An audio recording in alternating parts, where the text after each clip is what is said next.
Assalamualaikum warahmatullahi wabarakatuh. Alhamdulillah wassalatu wassalamu ala Rasulillah wa ala alihi wa sahbihi wa mawalah wa la haula wa la quwata illa billahi wa ba'd. Baik, kita lanjutkan kajian kita masih membahas Kitab Tauhid dan kita masuk pada bab beramal dengan orientasi dunia. Sebelumnya ada bab tentang riya, tapi kita kebelakangkan riyanya. Kita dahulukan bab ke 37, bab beramal karena dunia.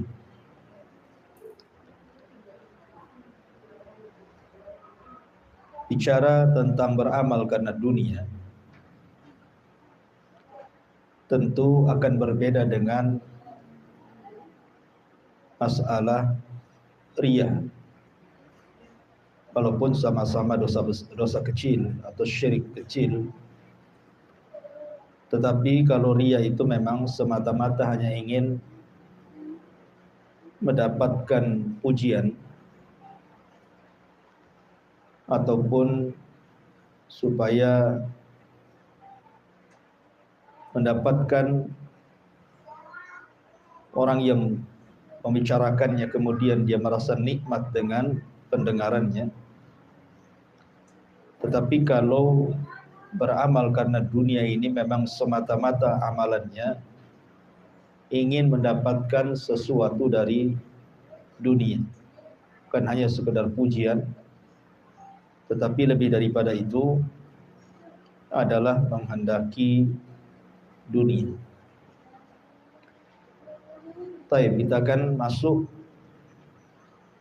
dari bab ini, di mana pengarang membawakan beberapa dalil, satu dari Al-Quran dan satu dari hadis Nabi Sallallahu Alaihi Wasallam. Allah Subhanahu wa taala berfirman, "Man kana yuridul hayatad dunya wa zinataha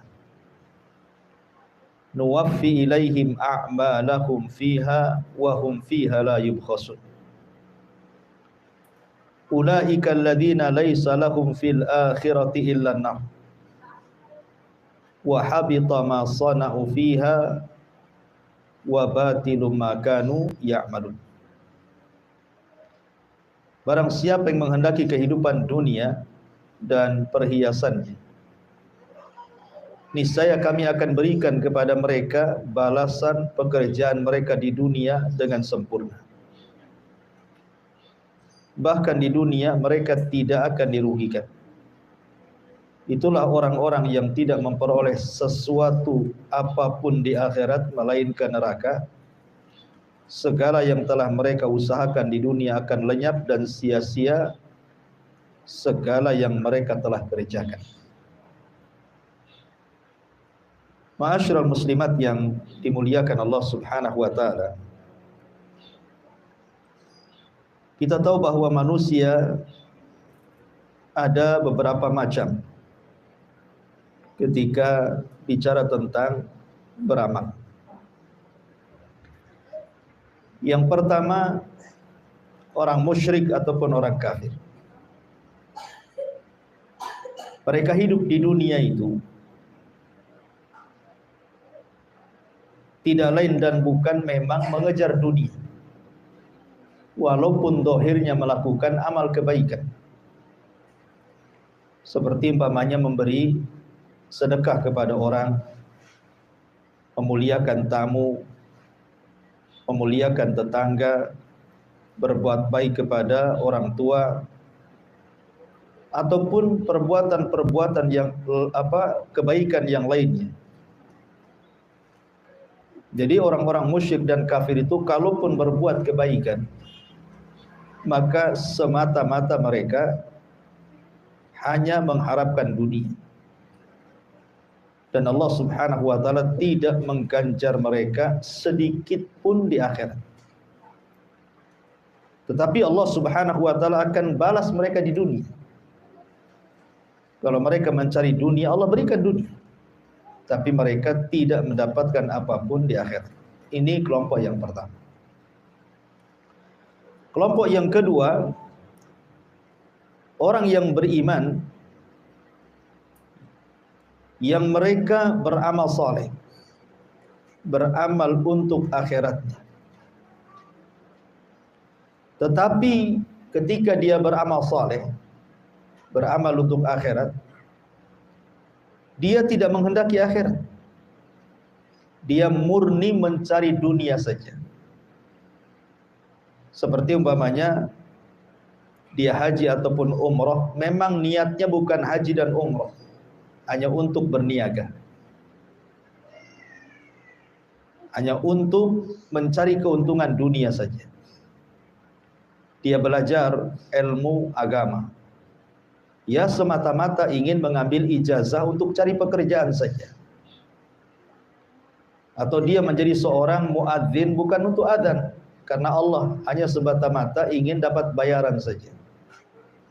Ataupun jadi imam sholat hanya semata-mata untuk dapat bayaran saja. Lah ini kelompok yang kedua. Maka kelompok yang kedua ini tidak akan mendapatkan sesuatu apapun di akhirat kecuali dia hanya dibalas di dunia saja. Dia cari gaji, dapat gaji saja. Dia cari bayaran, ya dapat bayaran saja. Allah berikan cash di dunia, tapi orang ini pun walaupun dia orang yang beriman, maka amalannya dianggap batil di dunia dan juga tidak mendapatkan apapun pahala di akhirat. Karena dia terjerumus kepada syirkul asghar, syirik kecil. Kemudian yang ketiga, seorang mukmin yang beramal saleh,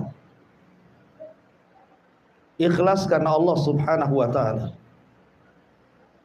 Betul-betul ikhlas karena Allah Subhanahu wa taala, tetapi di samping itu juga dia menghendaki dunia.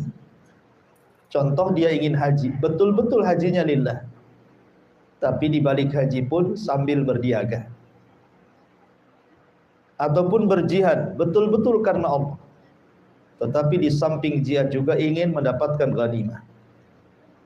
Seorang muadzin betul-betul lillahi ta'ala, tapi juga mengharapkan imbalan dari adzan.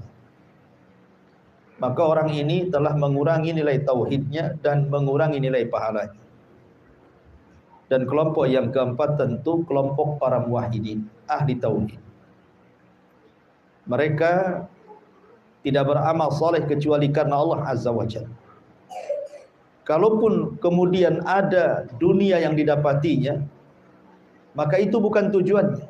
Seperti umpamanya dia haji atau umrah, atau hajilah, kemudian dia pulang, dia tidak hendak disebut Pak Haji atau Bu Haja, tetapi orang-orang memanggilnya haji, maka itu disebut busyrul ajid, itu kabar gembira yang disegerakan, karena dia tidak ada niat untuk dipanggil.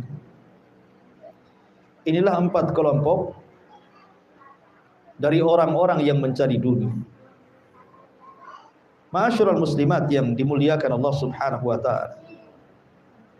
Lah bab ini bercerita tentang orang yang kemudian meniatkan amal solehnya karena ingin mendapatkan sesuatu dari dunia. Seperti saya contohkan tadi, bahwa seandainya dia umpamanya kuliah syariah,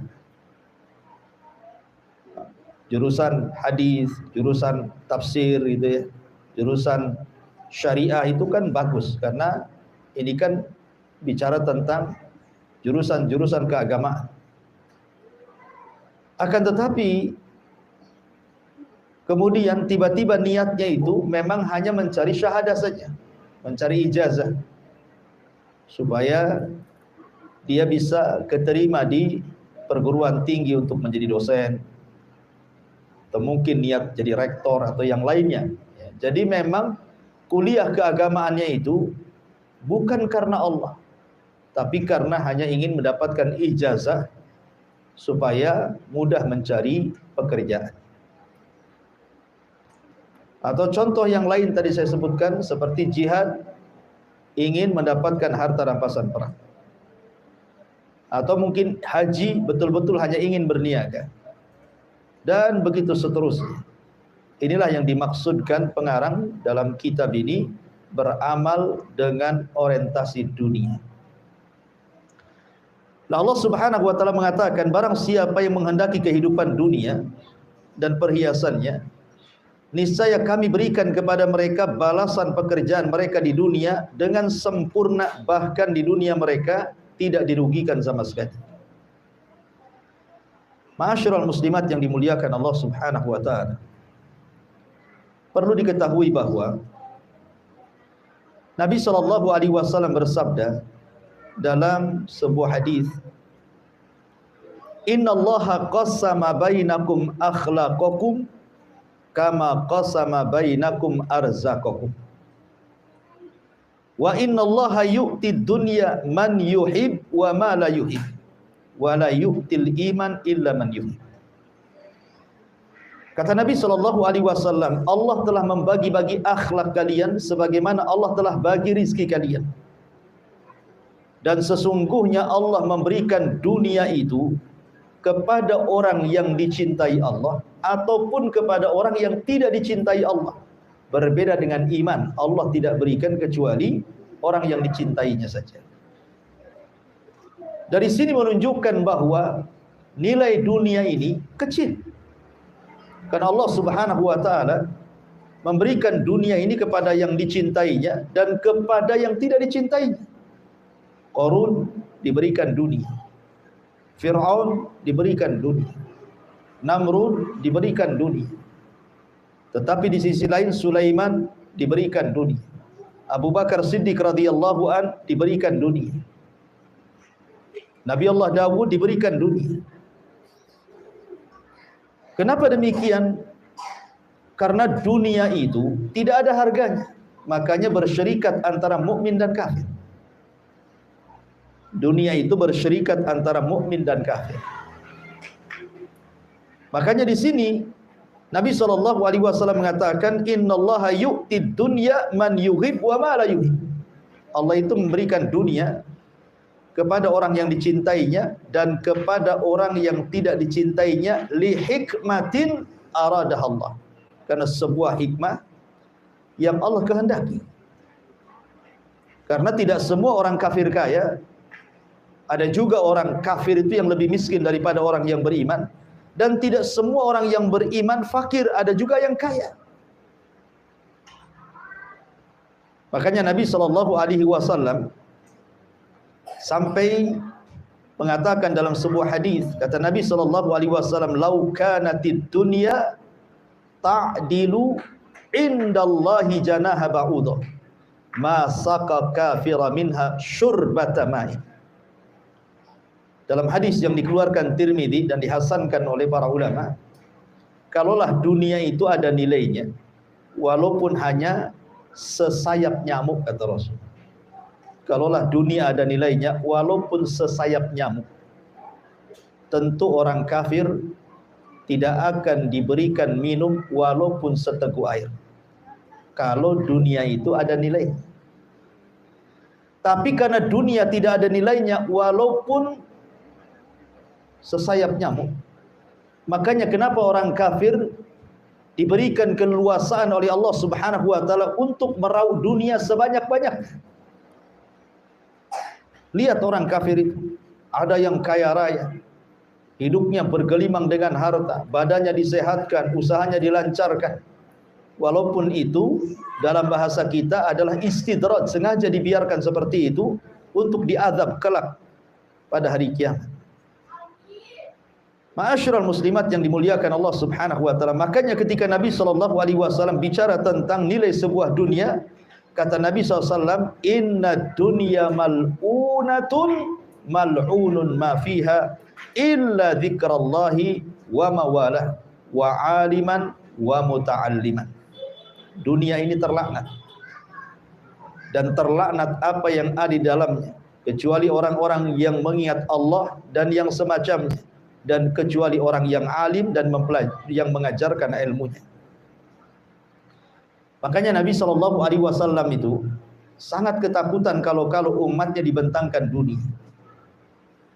Kata Nabi SAW, mal faqra ahsya alaikum, bukanlah kefakiran yang aku takutkan kepada kalian, walakin ahsya an tubsata alaikumud dunya kama busitat ala man kana qablakum. Kata Nabi SAW, tetapi yang aku khawatirkan kalau dunia sudah dibentangkan kepada kalian, kemudian sebagaimana telah dibentangkan kepada umat sebelum kalian. Kenapa demikian? Fatanafasuha kama tanafasuha wa tuhlikukum kama ahlakathum. Nantinya kalian berburu dunia sebagaimana orang dulu berburu dunia, kemudian kalian dihancurkan sebagaimana orang dulu dihancurkan Allah karena berburu dunia. Jadi dunia ini tidak ada nilainya. Makanya ibadah sehebat apapun, kalau semata-mata niatnya karena dunia, tidak akan dapat pahala. Bukan hanya tidak akan dapat pahala, justru orang-orang yang seperti ini terkadang orang yang pertama disentuh api neraka. Dahulu ada seseorang datang kepada Muawiyah ibn Abi Sufyan radhiyallahu anhu. Kemudian Muawiyah mengatakan, ceritakan kepadaku apa yang kau dengar dari hadis Abi Hurairah radhiyallahu an dari Nabi SAW tentang 3 orang yang pertama kali disentuh api neraka. Maka orang ini mengatakan, iya, aku mendengar hal itu dari Abi Hurairah radhiyallahu an dari Nabi SAW. Rasul bersabda, inna awwalan nasi yuqda yaumal qiyamati alaihi. Sesungguhnya orang yang pertama kali akan dihisab pada hari kiamat, dalam riwayat awal man tusyira bihin nar, orang yang pertama disentuh oleh api neraka, rajulun ustushid, orang yang mati syahid. Fa'utiya bihi fa'arrafahu ni'amahu fa'arrafaha. Maka orang ini pun dipanggil di hadapan Allah, kemudian ditampakkan amal solehnya sewaktu dia berperang di dunia. Ditampakkan kayak layar tancap itu. Betul itu kau yang berperang? Betul itu kau yang mati syahid? Maka dia pun mengakuinya dan mengatakan, betul ya Rabb, itu saya di situ. Kemudian Allah mengatakan, fama amilta fiha. Lalu apa yang kau amalkan di situ? Maka orang ini mengatakan, qataltu fika hatta ustushhidtu ya Rabb.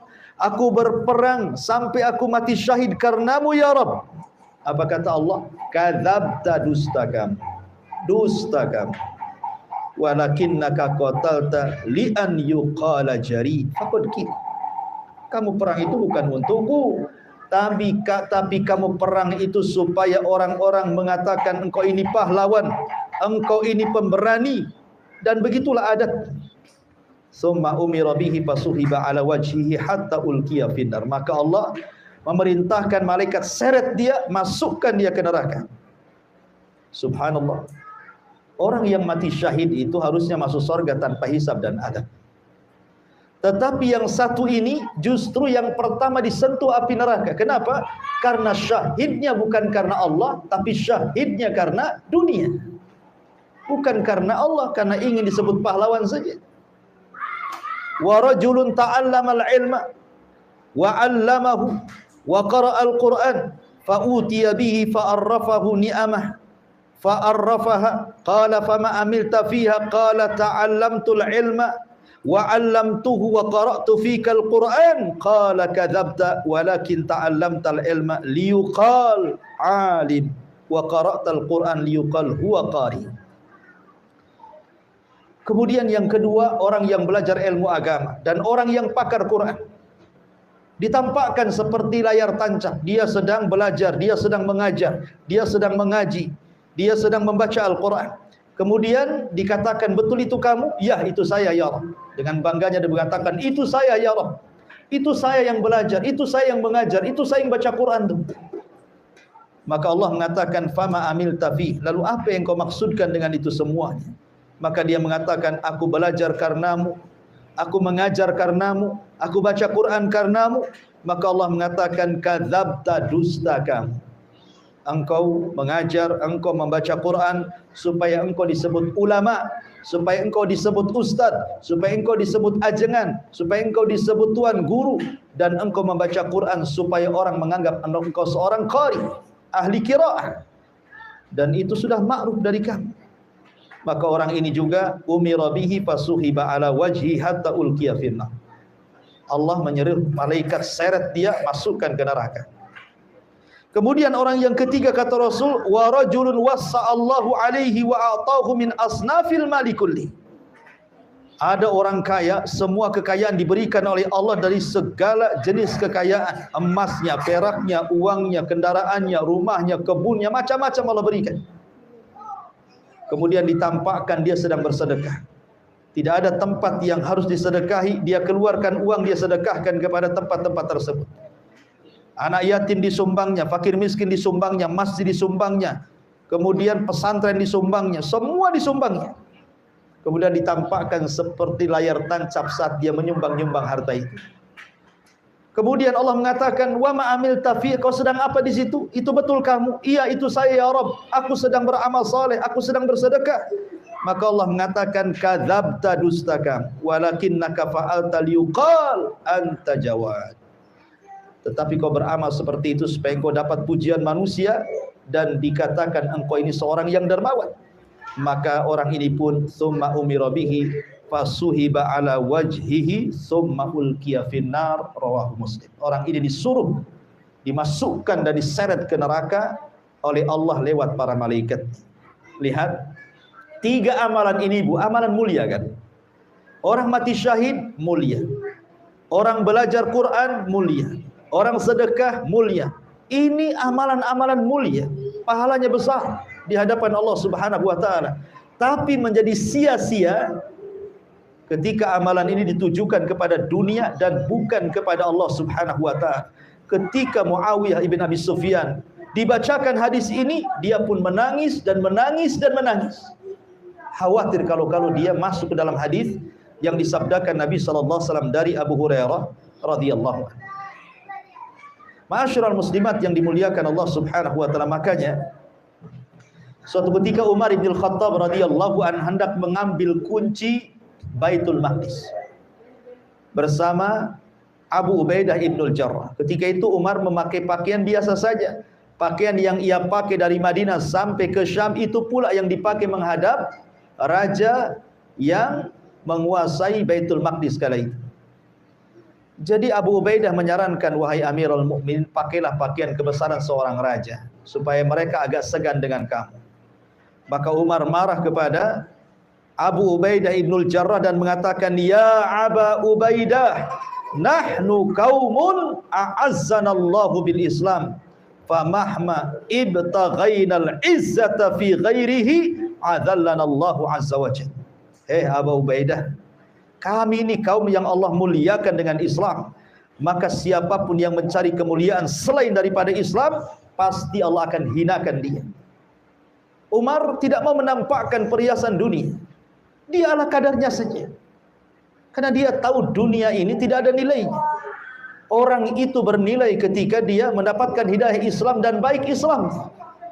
Makanya Umar bin Khattab radhiyallahu anhu suatu ketika datang kepada Nabi sallallahu alaihi wasallam yang ketika itu terdengar kabar bahwa Nabi sallallahu alaihi wasallam telah menceraikan istri-istrinya.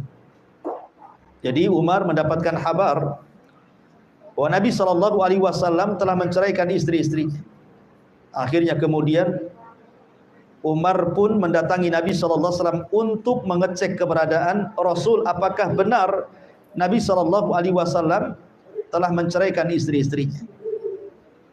Maka akhirnya kemudian Umar radhiyallahu an menangis melihat kondisi Nabi sallallahu alaihi wasallam yang tidur di atas pelepah kurma, kemudian terbangun, nampaklah bekas-bekas di punggungnya, goresan-goresan pelepah kurma, dan ada debu yang menempel di badan.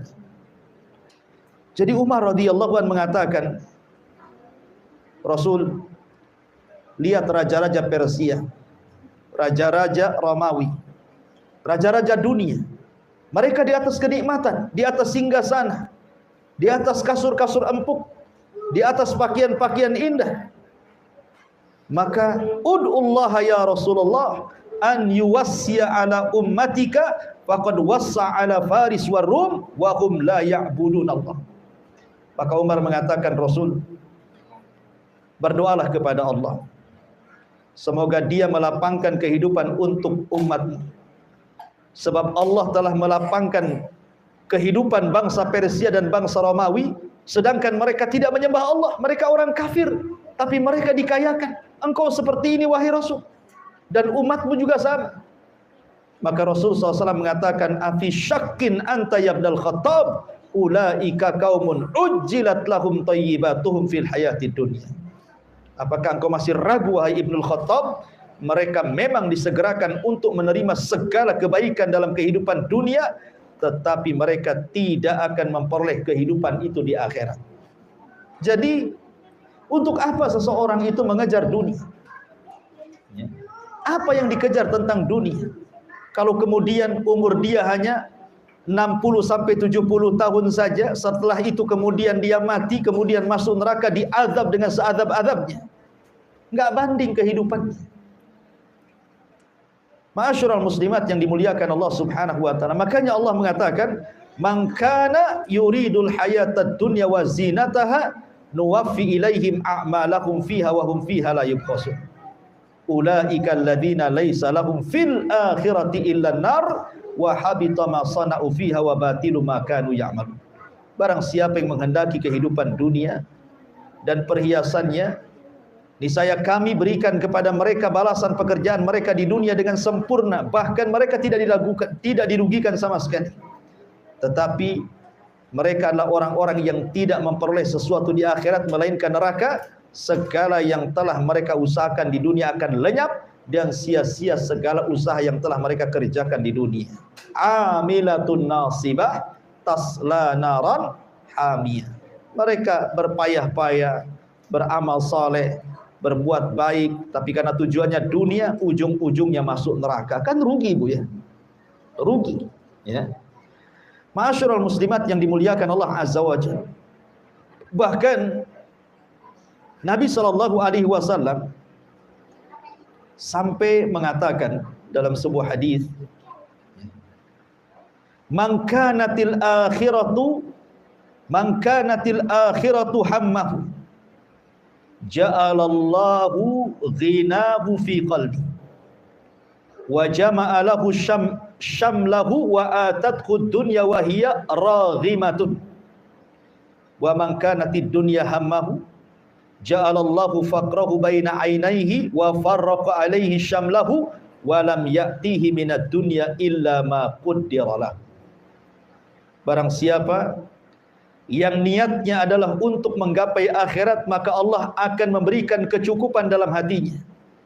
Dia akan menyatukan keinginannya yang tercerai-berai, dunia pun akan dia peroleh dan tunduk hina padanya.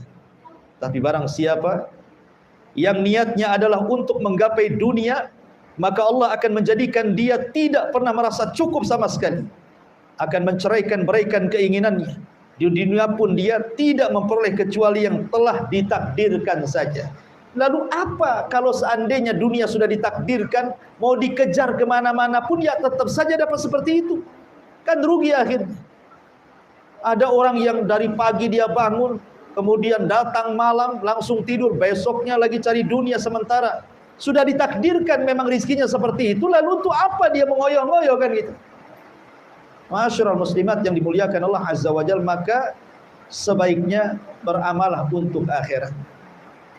Kemudian hadis yang kedua dalam Sahih Bukhari dari Abu Hurairah radhiyallahu an, dia menuturkan bahwa Nabi sallallahu alaihi wasallam bersabda, "Ta'isa abdud dinar ta'isa abdul dirham, ta'isa abdul khamisati, ta'isa abdul khamilati, in u'tiya radhi wa illam yu'ta sakhit, ta'isa wan takas wa idza syika falan takas. Tuba li abdin akhadha bi inanati farasihi fi sabilillah ash'asha ra'suhu mughabbaratan qadama in kana fi al-hirasati kana fil hirasati wa in kana fi saki kana fi saki in ista'dzana lam yu'dzan lahu wa in syafa'a lam yushfa' atau lam yushaffa'. Kata Nabi SAW, celaka hamba-hamba dinar, celaka hamba-hamba dirham, celaka hamba-hamba khamisah, hamba-hamba pakaian, dan celaka hamba-hamba khamilah, sama juga hamba-hamba busana. Maksudnya apa di sini, Bu? Al-Hafidh Ibnu Hajar Al-Asqalani rahimahullahu ta'ala ketika memberikan catatan kepada hadis ini, beliau mengatakan yang dimaksud budak dinar atau budak dirham atau budak pakaian dan busana itu adalah orang-orang yang mencarinya dengan semangat sangat tinggi. Bila mendapatkannya, dia menjaganya seolah-olah dia menjadi pembantu pada dinar dirham tersebut, seperti budak. Juga disebutkan oleh Al-Imam At-Tibbi rahimahullahu ta'ala, dikhususkan kata budak untuk menggelarinya karena dia berkubang dalam cinta kepada dunia serta segala bentuk syahwatnya, layaknya seseorang tawanan yang tidak memiliki upaya untuk melepaskan dirinya, maka seperti budak. Makanya Rasul SAW tidak mengatakan pemilik harta ataupun penghimpun dinar, tetapi dikatakan dengan kalimat budak. Maksudnya kalau dikatakan budak dunia, artinya kehidupannya memang murni mencari dunia saja. Dunia memperbudak. Kalau sudah dapat dia jaga, jangan sampai hilang. Kalau perlu ditambah jama'a mala wa addada yahsabu anna malahu ahlada. Dihitung-hitung, kurang-kurang, cari-cari, siang malam hanya mencari dunia. Artinya budak dunia itu, artinya karena akalnya tidak berfungsi, hatinya tidak berfungsi, tenaganya tidak berfungsi, kecuali hanya urusan dunia saja. Dan ini bukan hanya terbatas dengan yang disebutkan saja, Bu. Termasuk celaka orang-orang yang menghambakan kepada busana. Di sana ada hamba tas, di sana ada hamba sepatu, di sana ada hamba rumah, hamba kendaraan gitu ya, Bu. Kalau ibu-ibu ya hamba pakaian. Sampai-sampai satu hari itu 10 kali ganti gitu. Yang dipikirkan itu pakaian saja. Hari-hari browsingnya pakaian saja. Oh, ini ada yang terbaru nih. Ini warnanya bagus. Ini kainnya bagus. Kemudian hari-hari terpikir gimana caranya membelinya. Akhirnya dia nabung terus terpikir ingin membeli apa yang dikehendakinya. Itu disebut hamba pakaian. Ya. Atau mungkin laki-laki hamba perempuan. Di otaknya hanya perempuan saja. Tidak ada yang lain. Atau mungkin hamba tas gitu ya, koleksi tas banyak-banyak, koleksi sepatu banyak-banyak. Untuk apa? Tidak mungkin juga sekali pakai sepatu itu sekali pakai 3 sepatu rangkap kan, Bu? Atau ibu ke pengajian sekali bawa 5 tas, ibu mau jualan tuh apa kan itu? Jadi kan nggak mungkin dipakai semua.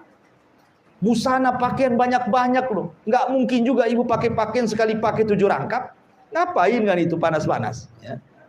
Jadi ada hamba-hamba itu yang bukan hamba Allah, hamba sepatu, hamba tas, hamba pakaian, gitu, hamba jilbab, gitu. Walaupun udah ngaji, nampak pakaiannya syar'i, gitu ya. Yang dipikirkan itu ya, ini cadar terbaru, oh, ini cadar apa ini, banana, ya, atau cadar apa, gitu ya. Pokoknya, wah, pikirannya itu ke situ aja. Itu hamba cadar namanya. Ya. Jadi dia browsing itu hanya cadar terbaru, model terbaru, itu aja. Biar dia siap pakai, bisa bergaya di pengajian tuh. Nah, begitu itu juga termasuk hamba cadar, Bu, jadinya. Hamba pakaian, hamba gamis gitu ya. Jadi itu masuk semua. Pokoknya yang otaknya ke dunia, dunia itu kan macam-macam. Bisa pakaian, bisa kendaraan, bisa rumah, ya, bisa laki-laki, bisa perempuan, dan begitu seterusnya. Kata Rasul, ta'isa abdu dinar, wa ta'isa abdul dirham, wa ta'isa abdul khamisah, wa ta'isa abdul khamilah. Celaka hamba dinar, celaka hamba dirham, celaka hamba khamisah, komis, celaka hamba busana, celaka dan celaka. Maka tidak perlu menjadi hamba-hamba itu, jadilah hamba Allah. Jadilah hamba Allah. Ma'asyiral muslimat yang dimuliakan Allah Subhanahu wa taala. Abu Hurairah radhiyallahu an pernah menceritakan dari Nabi sallallahu alaihi wasallam, kata Rasul bersabda, "Lau kana di misla Uhudin dhahaba la sarrani alla tamurra alayya thalathatu layalin wa indi minhu syai'un illa syai'un ursiduhu lidinillah." Kata Nabi SAW, berangan-angan di Nabi ini, kalau seandainya aku punya emas sebesar Uhud, kata Rasul, kalau seandainya aku punya emas sebesar gunung Uhud, maka tidak membahagiakan diriku, kata Rasul, kalau sampai lewat 3 hari kemudian emas itu masih ada pada diriku, kecuali aku jadikan untuk perjuangan di jalan Allah Subhanahu wa taala. Begitu harusnya. Ya. Sebenarnya kaya itu tidak dicela dalam Islam. Tidak. Siapa yang bilang orang kaya itu dicela? Yang dicela itu hamba kekayaan, hamba uang. Kalau hidupnya dihambakan kepada uang, itu yang celaka. Tapi kalau orang banyak duit tidak celaka, selama kemudian harta itu hanya diletakkan di tangan dan tidak diletakkan di hati. Sebagaimana perkataan Hasan Al-Basri rahimahullahu ta'ala ketika ditanya soal zuhud, apa kata Hasan Al-Basri? Ij'al malaka fi yadik wala taj'al malaka fi qalbik. Jadikan hartamu di tanganmu dan jangan jadikan hartamu di hatimu. Jadi kalau seandainya harta datang hanya sebatas di tangan, kalau harta pergi ya pergi dari tangan, bukan diletakkan di hati, sehingga kalau datang senang sekali, kalau pergi sedih sekali. Bukan begitu. Kaya tidak masalah. Sahabat Rasul itu 10 sahabat yang dijadikan masuk surga, sebagian besar orang kaya. Abu Bakar orang kaya, Utsman orang kaya, Abdurrahman bin Auf orang kaya, Tolha orang kaya. Semua karena kekayaan juga bisa mendukung dakwah. Makanya pemimpin Aus namanya Sa'ad bin Ubadah. Sa'ad bin Ubadah radhiyallahu anhu itu kaya, pemimpin Aus. Ketika dia masuk Islam, kemudian Nabi SAW hijrah dengan keluarganya ke Madinah. Hampir setiap hari Sa'ad bin Ubadah memberikan hadiah kepada Rasul dan keluarganya. Setiap hari. Saking kayanya. Memberikan hadiah kepada istri-istri Nabi. Bahkan apalagi kalau istri Rasul SAW sedang di rumah Aisyah radhiyallahu anha, Sa'ad bin Ubadah tahu bahwa Rasul senang di rumah Aisyah. Kenapa Sa'ad ibn Ubadah menganggap Rasul sedang senang di rumah Aisyah? Karena memang Rasul sangat mencintai Aisyah. Pasti suami itu lebih senang di wanita yang dicintainya. Kayak suami ibu, kalau suami sangat cinta dengan ibu, pasti betah di rumah, Bu. Kalau enggak cinta, itu sebentar-sebentar pergi itu.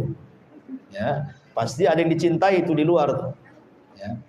Jadi tahu Rasul itu lagi senang-senangnya itu kalau rumah di Aisyah, ditambah lagi hadiahnya, lebih besar lagi hadiahnya. Setiap hari loh itu ngasih hadiah. Menunjukkan kaya, artinya kaya itu tidak dilarang.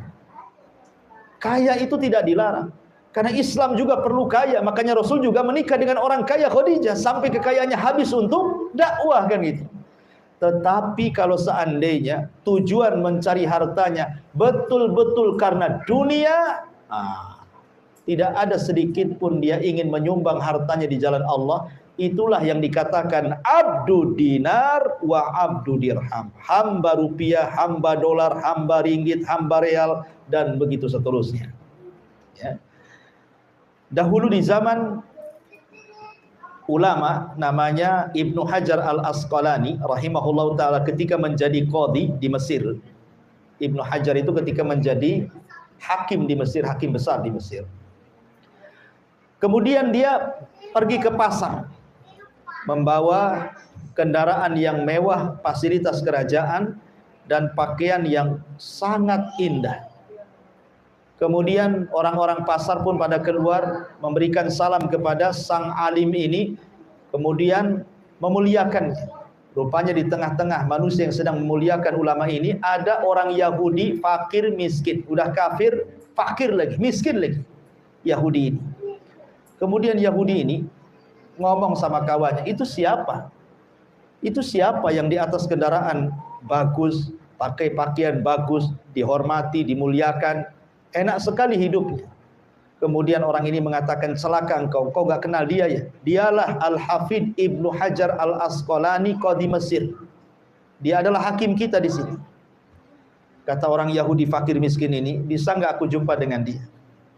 Akhirnya kemudian diperjumpakanlah Yahudi fakir ini ke hadapan Al-Hafidh Ibnu Hajar Al-Asqalani rahimahullahu ta'ala. Ketika sudah berjumpa tuh, berdialoglah orang Yahudi fakir ini dan mengatakan, wahai imam, aku dengar kau seorang imam, seorang qadhi, seorang alim, seorang ulama. Enak sekali kehidupan.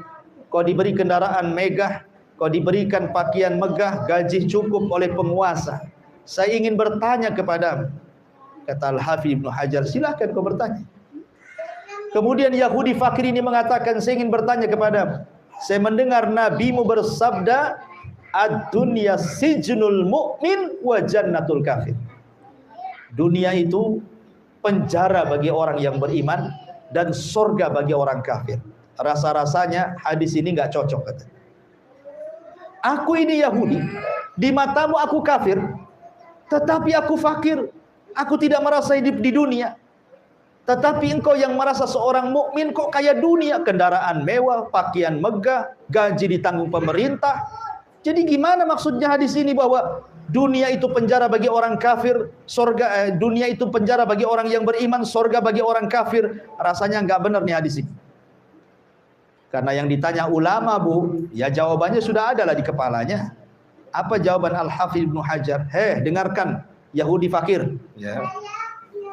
Walaupun aku seperti ini, digaji pemerintah, kendaraan bagus, pakaian bagus, dihormati manusia, tapi aku belum bisa istirahat dari ibadah. Aku tetap sholat, aku tetap puasa, aku tetap haji, diwajibkan haji, aku tetap sedekah, aku diwajibkan ibadah-ibadah yang lainnya. Aku tidak pernah istirahat di dunia. Dan apa yang dijanjikan Allah dengan sorga, dunia bagiku ini masih penjara, karena aku tidak lepas dari aturan agama. Tapi engkau wahai Yahudi kafir, engkau miskin itu, kau masih hidup di dunia ini bagaikan sorga. Sebab kalau seandainya neraka yang menantimu di akhirat, itu jauh lebih dahsyat keperitannya dibandingkan kau hidup sekarang. Kau ini hidup di sorga. Kau ini sorga di dunia ini. Sebab kalau engkau masuk neraka, neraka lebih hebat lagi keperitan. Subhanallah. Ma'asyiral muslimat yang dimuliakan Allah Azza wa Jalla, lalu apa yang kita cari di dunia ini kalau bukan karena mencari pahala dari Allah Subhanahu wa taala dan surganya. Kemudian Rasul mengatakan, in u'tiya radi wa illam yu'ta sakhit. In u'tiya radiya wa illam yu'ta sakhit. Kata beliau, jika diberi, hatinya senang. Jika tidak diberi, hatinya marah. Nah ini hati-hati. Hamba-hamba dunia ini cirinya. Kalau diberikan kekayaan oleh Allah Subhanahu wa ta'ala, dia puji-puji Allah. Rabbi akraman, Rabbku sedang memuliakanku, katanya. Kalau Allah uji dengan kefakiran, dengan sakit, dengan musibah, dia pun mencela Allah. Rabbi ahanan, Rabbku sedang menghinaku. Rabbku sedang merendahkan diriku. Kenapa ya Rabb, asih aku saja yang fakir? Kenapa usahaku senantiasa gulung tikar? Kenapa anakku saja yang sakit? Kenapa aku seperti ini terus? Allah pula disalahkan. Ja'ala fitnatallah ka'adabillah. Dia jadikan ujian Allah seperti azab yang turun kepadanya. Maka ini ciri-ciri hamba dunia nih. Ya. Harusnya kan qanaah, Bu. Kalau ingin menjadi hamba Allah, qanaahlah, ridho dengan pemberian Allah, sedikit banyak alhamdulillah, semua sudah ditakdirkan. Allah memberikan dunia kepada yang dicintai dan kepada yang tidak dicintai, semua karena hikmah. Karena terkadang ada orang yang diberikan harta, kalau dipakirkan dia bisa kufur. Terkadang ada orang yang kemudian tidak diberikan kekayaan dan tetap fakir, sebab kalau dikayakan dia kufur. Semua karena hikmah dari Allah Subhanahu wa ta'ala. Ma'asyiral muslimat yang dimuliakan. Kemudian Rasul mengatakan ta'isa wan takasa wa idza syika falan taqash. Kata Nabi sallallahu alaihi wasallam, celaka dia dan semoga urusannya semakin dipersulit. Apabila dia tertusuk duri, semoga tidak mencabutnya dan tidak dicabut. Artinya ini doa dari Nabi sallallahu alaihi wasallam. Ta'isa itu artinya kebinasaan. Ada yang mengatakan kalimat ta'isa ini khobar, ada yang mengatakan doa. Maksudnya kalau khobar, orang-orang yang mencari dunia, kehidupannya hanya semata-mata dunia, walaupun dia mendapatkannya tetap dianggap binasa. Apalagi tidak mendapatkan. Ataupun ta'isa ini adalah bentuk doa, semoga kecelakaan bagi orang-orang yang menghambakan diri kepada dunia. Didoakan keburukan oleh Nabi SAW. Naudzubillah. Kemudian setelah Rasul menyebutkan orang-orang yang celaka karena menjadi hamba-hamba dunia, kemudian Rasul mulai menjelaskan orang-orang yang terpuji, yang tidak menghambakan hidupnya kepada dunia. Kata Nabi SAW, tuba li abdin akhadha bi'inani farashihi fi sabilillah ash'atha ra'suhu mughbaratan qadamah in kana fil firasati kana fil firasati wa in kana fi saki kana fi saki in ista'dzana lam yu'dzan lahu wa in syafa'a lam yusyaffa. Tuba, berbahagialah. Ada yang mengatakan tuba itu dia mendapatkan sorga. Ada yang mengatakan tuba itu pohon yang ada di sorga yang kalau dipacu 100 tahun dengan kuda balap tidak akan hilang naungannya. Itu disebut tuba. Jadi tuba itu maknanya, ada yang mengatakan pohon di sorga, ada yang mengatakan sorga itu sendiri, ada yang mengatakan tuba itu ya doa kebaikan. Beruntunglah siapa? Li abdin akhadha bi'inani farasihi fi sabilillah. Berbahagialah orang-orang yang memacu kudanya untuk berjihad di jalan Allah. Rambutnya lusuh karena penuh dengan debu. Ya, karena orang yang jihad itu kan banyak debu di padang pasir, Bu. Terkadang debu kemudian lengket di kepalanya, di wajahnya, di badannya, di pakaiannya. Dia enggak peduli kotor-kotor. Karena lillahi ta'ala, karena Allah subhanahu wa ta'ala. Mughbaratan qadamah. Mughbaratan qadamah. Kedua kakinya penuh dengan debu juga. Ya. In kana fil firasati kana fil firasa wa in kana fi syakki kana fi syakki. Jika dia ditugaskan di pos penjagaan, maka dia pun berjaga di pos tersebut. Jika dia ditugaskan di garis belakang ataupun depan, maka dia pun akan berjaga di garis depan atau belakang. Artinya karena tujuan jihad dia karena Allah, ditempatkan di mana saja oleh pemimpinnya, terserah dia. Mau di depan, mau di belakang, mau di tengah, mau suruh bawa bendera, mau tidak, pokoknya lillah. Dia tidak milih-milih tempat, tidak milih-milih posisi. Betul-betul karena Allah. Bahasanya mau dipuji, ya alhamdulillah, tidak dipuji pun tidak merubah hatinya. Jadi jangan sampai kemudian hati kita berubah. Kalau tidak dipuji sakit hati, kalau dipuji baru bahagia. Bukan begitu. Kalau amalan itu karena Allah subhanahu wa ta'ala, mau diposisikan di mana saja karena dia mencari Allah, nggak peduli orang yang jihad itu. In ista'dzana lam yu'dzan lahu wa in syafa'a lam yusyaffa. Subhanallah. Maka tidak diberi jika dia minta izin untuk bertemu dengan pemimpin, maka tidak diizinkan. Jika dia bertindak sebagai perantara untuk berjumpa dengan pemimpin, maka dia pun tidak diakui karena tidak dikenal tentara ini. Ini kinayah saja. Saking tidak dikenalnya oleh pimpinan jihadnya itu, dia nggak masalah. Nggak harus pemimpin tahu, nggak harus jenderal tahu, nggak masalah. Karena saya bertugas karena Allah subhanahu wa ta'ala. Begitu. Beramal itu tidak harus manusia tahu. Tidak ada masalah. Makanya dahulu ada seorang sahabat namanya Julaibib. Julaibib ini buruk mukanya, Bu, tidak tampan, enggak ganteng orangnya. Ketika turun ayat Maka nali mu'minin wala mu'minatin idza qadallahu wa rasuluhu amran an yakuna lahumul khiyaratu min amrihim wa man ya'sillaha wa rasulahu faqad dhalla dhalalan ba'ida. Tidak layak bagi seorang mukmin laki-laki atau perempuan kalau datang perintah Allah ada kebingungan dalam hatinya. Sebab barang siapa yang kemudian menolak perintah Allah, maka dia tersesat dan Rasulnya tersesat dengan kesesatan yang jauh. Ayat ini turun kepada kisah Julaibib salah satunya. Jadi Julaibib ini orang miskin, tidak punya kehormatan, tidak punya harta, tidak punya wajah, artinya pas-pasan tampang, tidak punya dunia sama sekali, tidak punya rumah. Dia tidur sekedarnya. Langit sebagai atapnya, bumi sebagai alasnya. Itulah Julaibib, sahabat Nabi SAW. Sahabat pun tidak banyak dikenal. Julaibib ini tidak banyak dikenal sahabat karena kefakirannya. Jadi ketika Rasul berkumpul-kumpul bersama para sahabat, datanglah Julaibib ini.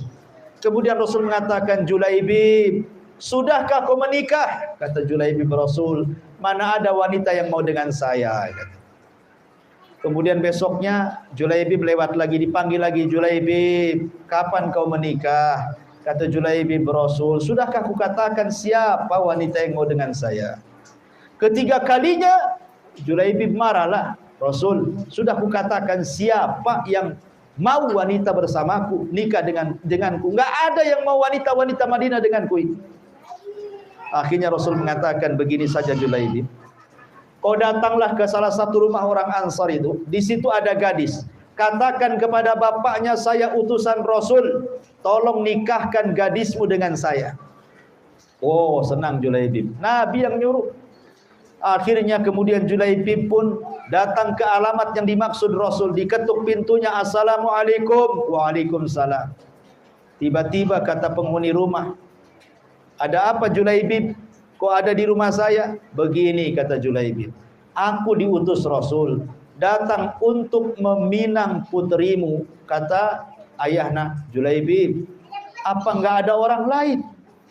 Kenapa mesti engkau yang diutus Nabi? Kenapa tidak Abu Bakar, Umar, Utsman, Ali atau siapalah? Kenapa mesti engkau yang datang kemari? Subhanallah, Bu. Tetapi kemudian kata bapaknya mengatakan, tunggu dulu, aku akan ngomong sama istriku. Kemudian kata istrinya, Julaibib, Julaibib katanya. Enggak ada orang lain dia selain Julaibib katanya. Lah ketika kemudian dua orang tuanya menolak, anak gadisnya mendengar dari kamarnya itu. Kemudian dia mendengar ucapan kedua orang tuanya, marah anak gadisnya. Kemudian mengatakan kepada kedua orang tuanya, ataruddani Rasulillah. Orang tuaku, ibu bapakku, apa engkau akan menolak utusan Rasul? Nikahkan aku dengan dia. Sebab perintah Rasul tidak ada kecuali kebaikan di dalamnya. Subhanallah, ini gadis yang beriman, yang salehah, ya. Mengajari orang tuanya, kau mau menolak utusan Rasul, walat kalian, ya, bahasanya begitu. Akhirnya kemudian menikahlah Julaibib dengan wanita itu. Di malam pertama, rupanya datang pula panggilan untuk jihad.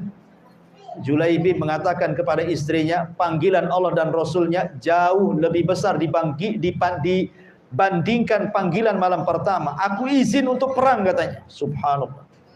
Akhirnya Julaibib pun perang. Rupanya setelah peperangan mati syahid dia. Nabi SAW kemudian membariskan tentara yang masih hidup, kemudian menghitung tentara yang sudah meninggal. Kata Nabi SAW, ada yang kurang? Kata sahabat, tidak ada yang kurang wahai Rasul. Tidak ada yang kurang. Ada yang kurang. Sahabat bingung, enggak ada. Subhanallah, sahabat tidak kenal Julaibib. Ya karena fakirnya, karena miskinnya tidak dikenal orang. Kata Rasul, ada yang kurang ini. Sahabat mengatakan, siapa Rasul? Julaibib. Cari Julaibib katanya. Rupanya setelah dicari-cari, ketemulah Julaibib itu. Sedang terkapar, meninggal dunia, mati syahid. Dan di sekitarnya 7 orang musyrik dibunuhnya. Rasul pun kemudian sedih. Kemudian memangku Julaibib, meletakkan kepalanya di atas pahanya. Kemudian kata Rasul, inna Julaibaba minni wa ana minhu. Julaibab bagian dari diriku dan aku bagian dari dirinya. Subhanallah, lihat. Ya. Jadi kalau memang itu karena Allah, dikenal nggak dikenal tetap saja beramal. Ibu mau dipuji nggak dipuji, hatinya nggak akan berubah. Betul-betul karena Allah. Bukan kalau nggak dipuji akhirnya sedikit infaknya, kalau banyak dipuji ditambah lagi infaknya. Nah, itu karena bukan karena Allah, itu karena dunia namanya. Hati orang beriman itu tidak berubah. Hati orang yang beriman itu tidak berubah. Dicela biasa saja, dipuji pun biasa saja. Tidak membedakan antara celaan dan pujian. Ya, tidak membedakan antara omongan manusia yang baik dengan omongan manusia yang jelek.